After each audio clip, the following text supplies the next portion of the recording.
साथीहरू के छ ठिकै होला राम्रै होला। आज खेतमा आयो भिडियो बनाउन लागेको तपाईहरुको लागि। यो हेर्नु गाडी छ हामीहरुको गाउँघरको उता गोरु चर्दैछ। पोराल काट्यो सबै पोराल राखेछ काटेर मसिनबाट गोरुलाई खुवाउनको लागि। यो सबै पोरालहरु गोरुको लागि। यिनी लम्बु मक्कन लम्बु यो गोरुको लागि सबै राखेछु। बेलुका हुन लाग्यो यसलाई हेर्नु। अब रुम जान बेला भयो। सबै धान काट्यो आफ्नो छैन अर्कैको हो तर त्यतै।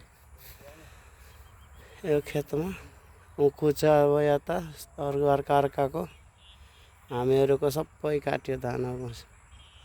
अब धान काटेर सर्सो गेहूँ तोरी गर्नु पर्यो। गेहूँ सेउ गर्यो भने त गोरगदर खाइहाल्छ हुन दिँदैन। कहाँबाट आउँछ। अब तोरी बोर्नु पर्यो।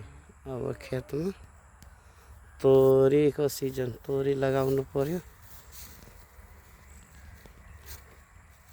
अरु केही फसल हुन दिँदैन सबै खाइहाल्छ। तोरी गेहूँ खाइहाल्छ तोरी खाँदैन। उता बकरीहरू चर्दैछ। ल यतिकै हो। आज खेत घुम्न आएको अलि फोटो लियो भने तपाईहरुलाई देखाउनु पर्यो। ल यो अब राखेर जानु पर्यो।